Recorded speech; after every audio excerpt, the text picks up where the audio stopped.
네, 최근 미 트럼프 대통령은 선진국들이 WTO 개도국 지위에 따른 혜택을 누리고 있다며 비판했습니다. 자, 이에 따라 싱가포르, 브라질, 대만 등이 개도국의 지위를 포기했습니다.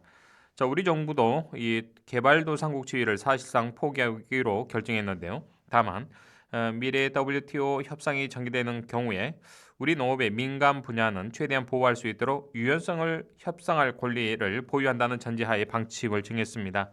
농업인의 날인 오늘 농민들은 전국에 걸쳐 이를 처리할 것을 촉구하고 나섰는데요.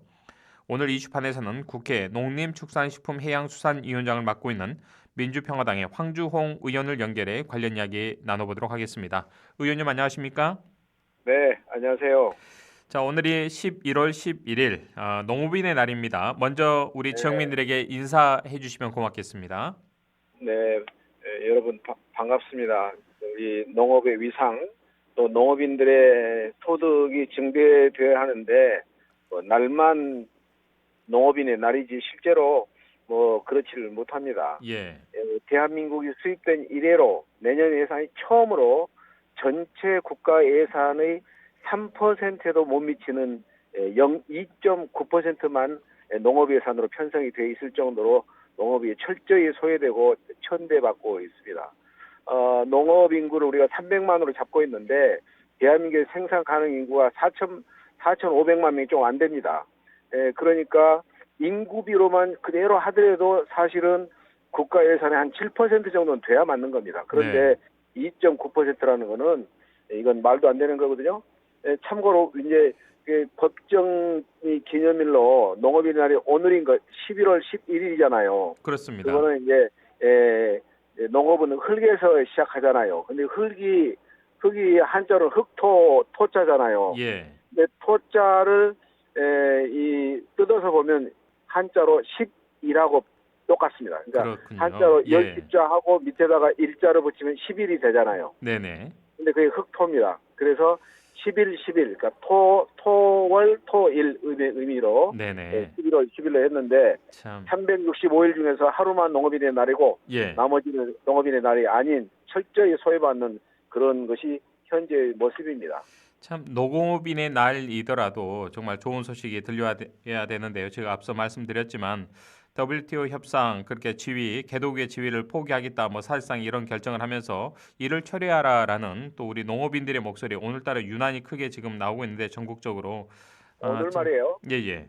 오늘 제가 그 이제 우리 지역에 다니는데 봉고 그 트럭에 네. 그 픽업 트럭에다가 뒤에다가 그 깃발을 세웠어요. 예. 그래가지고 노란 그 글씨 그 총 이제 천이 펄럭거리는데 뭐라고 써있냐면 WTO 개도국 지위 포기 철회 그래가지고 예. 그 써서 달리는 그 선전전을 트럭을 하시는 예. 보았습니다. 그렇군요. 이게 지금 참 아까도 말씀하셨는데 예. 이건 있을 수 없는 일입니다. 왜냐하면 트럼프 미국 대통령이 개도국 지위를 포기하도록 압력을 가하는 것은 그 주된 타겟이 주된 목표 국가가 한국이 아니었습니다. 중국입니다. 네. 중국을 겨냥해서 이제 그렇게 얘기를 했던 거고 그런데 정작 그 중국은 지금 미동도 하지 않고 있습니다. 농업을 포기할 수 없는 거예요. 예. 그런데 우리나라가 먼저 그렇게 개도국지를 포기하고 나선 것은 저는 있을 수 없는 일이라고 생각합니다. 예. 더구나 1995년에 우리가 이제 개도국 지위를 유지를 받잖아요. 농업만 받은 겁니다. 다른 건 다 허용을 안 받고. 그러니까 농업 하나에 농업과 이제 환경 분야 일부인데 농업만 개도국 지위를 개도국이라는 게 이제 후진국이라는 뭐 얘기잖아요. 그렇죠. 농업의 사실상 후진국 예. 지위를 허락받고 있는 건데 허용받고 있는 건데 네. 1995년 시작할 때 농가 소득이 도시 근로자 소득의 95%였습니다. 그러니까 도시 근로자 소득하고 농가 소득이 거의 엇비슷했습니다. 예. 그런데도 불구하고 개도국지를 우리가 요구를 했고 허용을 받았습니다. 근데 지금은 어떠냐? 도시 소득의 64.5%, 65%입니다. 그러니까 그때보다 훨씬 더 상대적으로 농가 소득이 상대적으로 줄어든 거예요. 예. 그러니까 오히려 개도국지를 어떤 경우에도 우리가 고수해야 확보를 되는데도 해야 불구하고 되는데 개도국지를 예. 포기한 겁니다. 그래서 저는 있을 수 없는 일, 참 정말 이건 아주 최고의 패착입니다. 예, 뭐 개발도상국 그러게 뭐 타이틀로 본다면 썩 좋은 타이틀은 아닙니다만 우리 농업을 외국의 무역 장벽에서 보호한다는 취지에서는 당연히 일단 개도국의 보호막 안에 있어야지 우리 농업인들에게 조금이라도 타격이 좀 가해지는 것을 완화할 수 있는 뭐 그런 장치 그렇습니다. 아니겠습니까? 쉽게 네네, 보면요. 그러면요. 예, 우리나라는요, 예, 농업을 제외한 분야에서는 상당히 잘 나가는 그렇죠. 예, 개도국이고 OECD 뭐 국가니까요. 중선진국에 포함되어 있습니다. 어떤 것은 예. 선진국 계열에 가 있습니다. 이건 근데 우리나라 전략적으로 개도국 지위를 농업은 좀 가지고 있어야 된다. 농업은 철저히 후진국입니다. 우리나라의 예, 전 생산 품목 중에서 자급자족을 이루고 있는 것은 단 하나 쌀밖에 없습니다. 예, 쌀 외에는 모든 것이 다 수입에서 의존하고 있는 이런 철저한 농업의 후진국이기 때문에 농업에서조차 개도국의 지위를 포기하는 것은 이건 알겠습니다. 정말 도저히 받아들일 예, 수 없는 일입니다. 좀 더 구체적인 내용은 제가 뒤에 가서 질문을 좀 드리도록 하고요. 먼저 우리 의원님께서 최근에 좀 좋은 일도 있으셨던데 20대 국회가 역대 국회 가운데 최악이다 이런 평가를 받고 있습니다만 네, 의원님께서는 농해수위 또 위원장으로서 파행 없는 일하는 국회를 실천하셔서 보니까 네, 대한민국 실천 대상을 받으셨던데 네. 나름대로 비결이 어떤 비결이 있는지 궁금합니다. 뭐 법안 발의 건수도 뭐, 매우 네, 높으시던데. 예. 뭐 비결이 뭐 있겠습니까? 이제 입법은 이제 당연히 국회의원을 입법부라고 그러잖아요. 입법이기 때문에 네. 저희가 해야 할 일입니다. 그다음에 이제 싸우지 않는 국회는 정말 저는 이번에 제가 책을 하나 준비하고 있는데 책 제목이 싸우지 않는 정치입니다. 왜 싸우는지를 저는 모르겠어요. 네. 정말 이건 싸우는 사람들은 보면은 뭐 저도 이제 300명 중에 한 사람이지만 싸우는 사람 몇 가지 특징이 특징이 있습니다. 예. 첫째, 자기만 옳다는 거예요. 음. 그다음에 절대로 자기와 자기 당이 잘못했다고 인정하거나 미안하다든가 죄송하다든가 용서해달라든가 자기 탓이라는 얘기를 하질 않습니다. 네. 모두가 다 남의 탓이에요. 그다음에 세 번째로는 그러다 보니까 예. 편을 가릅니다. 예. 아주 이게 정말 고약한 행태인데 참. 뭐 비단 국회만 그런 게 아니라 네. 우리나라 이 사회 문화 전체가 정말 대결적이고 싸움을 자꾸만 이렇게 확대 재생산하는 그런 예. 경향도 있는 것 같습니다. 예. 국회에서 저는 이제 이 본회의장에서 상임위에서 뭐 상대에 대해서 고함을 지르고 야유를 하고 뭐 삿대질하고 이런 사람들 저는 정말 왜 그런 정치를 할까? 국민들이 예. 왜 싫어하는 정치를 할까? 국민들이 좋아하는 걸 좀 해야 할 텐데 그런 아쉬움을 갖고 있습니다. 저는 그렇군요. 이제 국회 17개 상임위회가 있습니다. 그중에서 저는 이제 농업과 수산업, 농해수의 상임위원장을 맡고 있는데 저희 상임위원회만 유일하게 싸우지 않고 파행 없이 예. 지금 해오고 있는 편입니다. 싸움을 하지 않는 그 비결 어디에 있으신지요? 뭐 우리 아, 의원님의 그 덕이십니까? 네, 리더십이신지요? 뭐 이제 위원장이니까 이제 제 책임과 몫이 제일 클 텐데 예. 뭐 간단하더라고요. 뭡니까 비결이? 제가 이기려 하면은 안 되더라고요. 이기려 하면 안 된다. 지는 게 이기는 거라는 생각. 양보하고 또 져준다. 지면서 맞습니다. 예, 예. 양보하고 타협하고 또 참. 때에 따라 지기도 하고 그러면서도 다음에는 뭐 이긴다는 표현이 적절하지 않지만 예. 양보 받기도 하고 이 정치라는 게 타협의 예술이라고 그러잖아요. 네. 타협을 해야죠. 알겠습니다. 그렇지 못한 것이 한국 정치의 고질적인 예, 병폐입니다. 알겠습니다. 자, 뭐 농해수위 뭐 계속해서 큰 소리 한번 나지도 않는 그런 상임위원회 보니까 또 최근에는 여야 의원들이 만장일치로 개도국 지위를 유지해야 한다 이런 촉구 네, 결의안도 네, 채택하셨던데요. 그렇습니다. 저희 한나라당에서 뭐 반대 예, 예. 아 제가 자유한국당이죠. 예. 자유한국당에서 뭐 특별한 당연히 반대가 없었습니까? 뭐 할 거고 민주당은 이제 정부가 개도국 지위를 포기하기 때문에 예. 포기하려 하기 때문에 집권 여당으로서 민주당은 이런 결의안을 낸 거에 대해서 사실은 좀 소극적이었습니다. 부담스러울 수도 그렇지만 있겠죠. 소속 그렇죠. 의원들은요. 근데 저는 예. 이제 위원장으로서 야 우리가 국회의원이라는 게 정부를 견제하고 균형을 잡는 건데 농해수에 있는 여야 의원들이 당에 구역돼 가지고 이런 결의안을 못 낸다면 300만 농민은 누가 그러면 보호하고 네. 누가 변호할 수 있겠냐 이렇게 해서 이제 저희가 만장일치로 여야 없이 결의안을 예. 그러니까 개도국 지위를 포기해서는 안 된다 하는 결의안을 예. 냈었습니다. 자, 그렇다면요, 의원님, 이 정부가 개도국의 지위를 포기했을 경우에 선진국들이 농업을 지키기 위한 노력들과 비교해 보면 우리 네. 정부 좀 어떤 대안, 어떤 대책이 필요하다고 보십니까? 막상 개도국의 지위를 포기한다고 가정했을 이제 경우에. 농업에 대한 직불금이 이제 대폭 줄어들잖아요. 지금 네. 한 1조 5천억 정도가 직불금 규모인데 이게 절반 정도 줄어들 겁니다. 그다음에 관세 같은 것도 쌀이 지금 513%인데 그러니까 513%라는 얘기는 10,000원짜리 미국 쌀이 들어오려면은 51,300원을 보태서 들어오니까 61,300원이 돼서 우리나라에 올 수 있는 거예요. 그러니까 그러니까 가격 가급적 수입을 못 못하는 들어오죠. 그런 견제 못하는 장치가 거죠. 됐었는 거 그런데 아니겠습니까? 이게 이제 한 예. 150% 정도로 낮춰질 가능성이 매우 높아져 버렸습니다. 그러니까 이제 향후의 대책은 예. 우리 농업 경쟁이 그만큼 이제 취약해졌으니까 대책은 뭐겠습니까?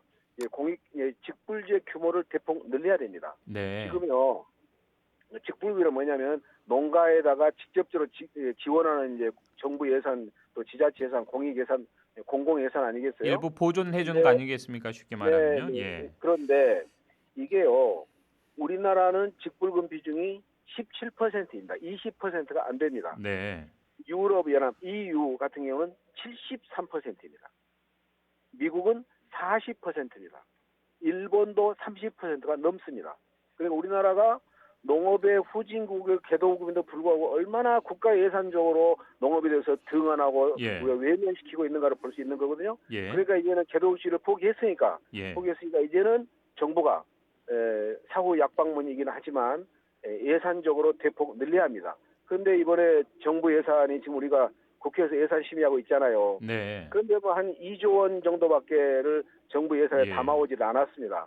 그래서 저희 상임위원회에서 국회에서 한 1조 원 가까이를 증액을 시켜서 일단 3조 원을 만들었습니다. 네. 그런데 이제 예산결산 특별위원회의 마지막 과정이 남아있기 때문에 네. 이걸 잘 지켜서 일단 그렇군요. 3조 원이라고 확보하면 조금 개도국 지위에서 오는 농가의 피해를 최소화할 수 있지 않겠나 생각하고 예. 있습니다. 이게 언발에 오줌 누는 그런 형식이 아니라 좀 네, 항구적이고 좀 요원하게 이런 그런 대책들을 좀 만들 필요가 있습니다. 지금 보니까 EU의 그렇습니다. 경우에는 73% 정도를 국가에서 부담해 주면 거의 뭐 EU에 이제 속한 농업인들은 농사를 지을 때 그런 이윤 걱정하지 않고 정말 농업에만 종사할 수 있는 그런 환경이 지금 조성이 되는데 우리는 그와 정반대의 그러게 지금 말입니다. 네, 상황이라는 정말 거군요. 우리나라는요, 예. 과장을 하면은 비단 이건 문재인 정부만의 문제는 아닙니다. 그렇죠. 예. 역대 정부를 통틀어서 대한민국 농정은 부재했습니다. 예. 없었습니다. 계속해서 우선은 뭐 4차 산업, 뭐 신산업 중심으로 이제 우리나라의 모든 예산들이 집중이 되다 보니까 정작 1차 산업 가장 중요한 식량 주권 농업 문제는 우리 정부 꼭 비단 현 정부뿐만 아니라 역대 정부에서도 약간 등한시한 것 아니냐 이런 비판 있군요. 어, 저는 웃은 게요. 예, 박근혜 전 대통령이나 문재인 현 대통령이나 똑같은 얘기를 했습니다. 뭐라고 했냐면 본인들이 당선이 되면 농업을 직접 챙기겠다고 그랬어요. 네, 그런데 농업 예산이 세상에 전체 예산의 3%도 못 되는 수준으로 떨어졌습니다. 예. 정말 어떻게 이럴 수 있나 모르겠습니다. 알겠습니다. 지금 우리 애청자 여러분께서는 국회 민주평화당의 황주영 의원과의 이슈판을 듣고 계십니다. 황 의원은 국회 농림축산식품해양수산위원회 위원장을 맡고 계십니다. 지금 애청자 2458번께서요. 의원님 정말 반갑습니다. 저도 직장을 다니다 허리 수술하고 9개월 정도 집에 있으면서 반찬 시장에 가서 사고 납니다. 그리고 우리 부모님들께서 농사를 짓고 계시기 때문에 농민의 마음 조금은 알고 있습니다. 정말 1년 동안 힘들게 농사지어서 제값을 받지 못하고 있는 거 보면 마음이 너무 아픕니다. 우리 농민이 살아야 우리나라가 잘 사는 것 아니겠습니까? 우리 농민들 위해 제발 좀 힘써 주시기를 부탁드립니다. 평화를 빕니다라고 하셨고요. 네. 4203번 우리 애청자님께서는 오늘 처음 새싹 문자 보내주셨네요. 개도국주의를 포기함으로써 우리 농업이 타격을 입는다고 농민들의 원성이 대단한 것 같습니다. 정부에서는 좀 더 신중하게 결정을 했어야 하지 않았을까라는 생각이 듭니다라는 문자 의견 보내주셨습니다. 많은 분들께서 지금 의원님의 생각에 좀 공감을 하고 우리 정부의 좀 이 전향적인 고민을 한번 좀 다시 촉구해보는 그런 의견이신 것 같습니다. 자, 의원님, 이제 여기에서 말이죠. 예, 이제 우리 이제 라디오를 이제 들으시는 우리 시민들께서 네. 그 정부가 개도국 지위를 포기할 때는 그만한 합리적인 이유가 고민이 있을 있을 터인데 거고 판단이 있었으니 그러실 왜 텐데 그랬을까? 이렇습니다. 다른 분야에 대한 피해가 갈 수 있습니다. 예를 뭐 자동차라든가 뭐 전자라든가 아하. 이런데 피해가 그냥 무역이라는 게 서로 이제 상호 호혜적이어야 되니까 미국의 예. 압력에 의해서 부당한 이익을 우리가 이제 부당한 이제 대우를 받을 수 있는 거죠. 저희의 판단 이거예요. 다른 분야는 그동안 충분히 수혜과 수혜를 누렸습니다. 네. 그러니까 거기에 약간의 좀 부담이 가게 하는 정책이 필요해. 이것이 저는 균형 잡힌 정책이라고 판단하는 겁니다. 예. 왜 농업과 어업에, 그러니까 농업에만 모든 불이익과 이 차별을까 이렇게 이런 것을 예. 계속 한쪽에서만 일방적으로 받아야 되는 거냐. 왜 이게 농업만 저는 희생을 국가의 당해야 하는지 납득이 네, 가지 네. 않는다 이런 그런 말씀이시고. 얘기를 드리는 겁니다. 그러니까 예. 지금은 다른 분야의 이익은 극대화하면서 농업의 피해는 다시 극대화하는, 그러니까 농업의 이익은 최소화하고 다른 분야의 이익을 극대화하기 위한 국가 전략인데 이 국가 전략은 균형을 잃었다는 얘기입니다. 예. 자, 그리고요. 최근에 아프리카 돼지열병이 이제 발생을 하면서 양동농가 정말 위기에 지금 직면해 있지 않습니까, 의원님? 네, 의원님께서는 네. 양동농가들의 생계 안정을 위해서 비용을 지급하도록 하는 관련 법도 대표 발의하셨는데 어떤 네. 내용이시고 현재 상황이 좀 어떤지 한번 말씀해 주시겠습니까? 다행히 이제 아프리카 돼지 열병은 조금 약간 주춤세를 보이고 있는 것 같습니다. 주춤하는 다행히. 상태입니다. 이제 더 네. 이상 정말 없었으면 좋겠습니다. 어쨌든 현행 법에 이제 살처분 명령을 이제 뭐 거기 이제 감염이 되고 이렇게 되면 죽여 이제 그 살처분해야 돼지를 죽여 되니까. 예. 살처분해야 되잖아요. 네네. 이런 농가에 대해서는 살처분 보상금을 줍니다. 그다음에 생계 안정 비용을, 왜냐하면 그 죽이고 나면은 이제 소득이 없으니까 한동안 예. 이제 뭐 생계가 그렇죠. 막연해지잖아요. 예, 생계 농가에서는요. 안정 비용을 주고 있는데 네. 살처분 보상금은 주고 있는데 생계 안정 비용이 너무 짧게 한 6개월 정도밖에 주질 않습니다. 그런데 네. 실제로 이제 다른 이제 축사에다가 새로운 우리 저 돼지를 이제 이식하려면은, 그래서 소득이 발생하려면 되게 한 1년 정도가 소요가 됩니다. 네. 그러니까 한 6개월 정도의 이제 부재 기간이 필요한 6개월간이 생계 안정 기금이 주어지지 그렇겠군요. 않거든요. 네. 그런 문제라든가 또는 이제 꼭 살처분을 해야 할 필요는 없지만 도태 권고, 이제 없애는 것을 권고받는 가정들, 네. 축산농가들의 경우는 하지 않아도 되지만 그걸 이행을 했을 경우에는 거기도 당연히 이제 보상금을 줄 거 아니에요. 예. 근데 여기는 생계 안정 이 생계 안정 비용을 지원하지를 않고 있습니다. 예. 이런 그런 내용을 것들을 좀 포함한 그런 법안이군요. 현시간 있게 예. 개정하는 법안을 대표 발의했습니다. 자, 발의는 하셨는데 이게 통과 가능성 좀 어느 정도 보십니까? 저희가 11월 20일 날 며칠 뒤죠. 저희 상임위에서 이게 법안 처리를 합니다. 그리고 본회의를 12월 2일 날 끝나는데 그 전에 본회의에서 통과시키는 것을 목표로 하고 있습니다. 예. 전망은 좀 밝게 보십니까? 어떻습니까? 밖에 거의 잘 되리라고 보고 있습니다. 예, 알겠습니다. 네. 시간 관계상 뭐 이제 이 우리 농업 분야 관련해서는 이 정도 좀 질문 드리고요. 총선 네. 이야기 좀 해보죠. 네. 의원님께서 지금 민주평화당 소속이신데 이쪽 그 호남 지역 의원분들은 뭐 이른바 대한신당이라는 텐트로 지금 다 들어오고 계십니다. 혹시 네. 뭐 대한신당으로 오시거나 또 다른 뭐 생각을 하고 계시는지 총선 앞두고 어떤 고민하고 계십니까? 뭐 전 이제 탈당을 좀 안 하고 싶어요. 탈당을 몇 번 했는데 정말 뭐 예. 제가 뭐 탈당 전문가도 아니고 정말 좀 솔직히 창피합니다. 그래서 탈당 없이 예. 대한신당으로 간 분들도 좀 같이 모이고, 그다음에 민주평화당에 남아 있는 몇 사람들도 같이 모이고, 그다음에 바른미래당에 있는 의원들도 좀 같이 모이고 해가지고 네. 통합된 새로운 정당을 만들기 위해서 지금 사실 오늘도 서울에서 저희 모임이 좀 있었습니다. 저는 이제 지역 일대에 못 예. 올라갔는데요. 예. 이런 모임을 하고 있어서 아마 뭐 100% 확신에 차서 말씀을 못 드리지만 조금 야권이 재통합된 그런 네. 모습으로 내년 총선에 갈 수 있지 않겠나 예. 전망합니다. 자, 그러면 의원님 오늘 그 모임에는 혹여 대한신당에 지금 몸담고 계시는 의원분들도 좀 참여하시는 분들이 계시는지요? 물론입니다. 네, 네, 누구인지는 밝힐 수는 없지만. 네. 알겠습니다. 정말 오랜만에 저희 방송에 출연해 주셨는데 끝으로 우리 지역 농민들 정말 오늘 농업인의 날임에도 불구하고 속이 까맣게 타들어가는 우리 농업인들 그리고 지역민들에게 한 말씀 해주시겠습니까? 네, 우선 뭐 작은 소식입니다만 부동산 그 특별조치법 네네. 그러니까 이전 등기를 좀 간소화하는 이른바 특조법이라고 그럽니다. 예. 특조법이 한 15년 가까이 지금 한 번도 시행이 되지 본회의 국회에서 법안으로 이제 그 통과되지를 못했거든요. 네. 근데 이번에 이제 저희 소관 상임위에 있지 않고 법제사법위원회, 법사위원회에 법사위, 예. 있는데 법사위에 이제 동료 위원장에게 여러 가지 형태로 노력도 하고 해서 금년 12월 2일 안에 이 특조법이 통과될 것이 거의 확실하다는 말씀을 하나 드리고 싶습니다. 이게 통과가 되면 뭐가 좋습니까? 지금 이제 뭐 농촌 지역에서는 이거 최고 최대 오랜 숙제입니다. 왜냐하면 예. 이제 소유 권리 형태와 예.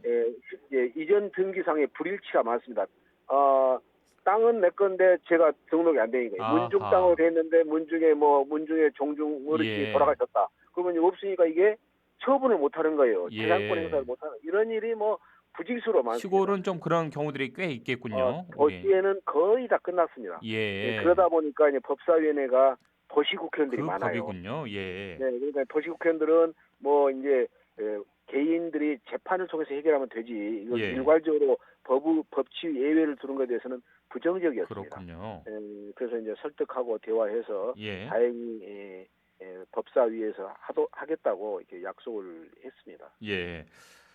그나마 오늘 농업인의 날에 조금 담비와 같은 소식인데 이게 막상 본회의에서 네. 통과가 돼서 실질적으로 우리 농업인들에게 농촌 지역에 거주하시는 분들에게 피부에 와닿는 그런 민생 그런 법안이 되었으면 하는 바람입니다.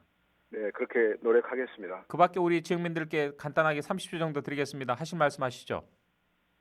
네, 이제 내년 총선인데 이거 한번 우리 같이 고민해봤으면 좋겠어요.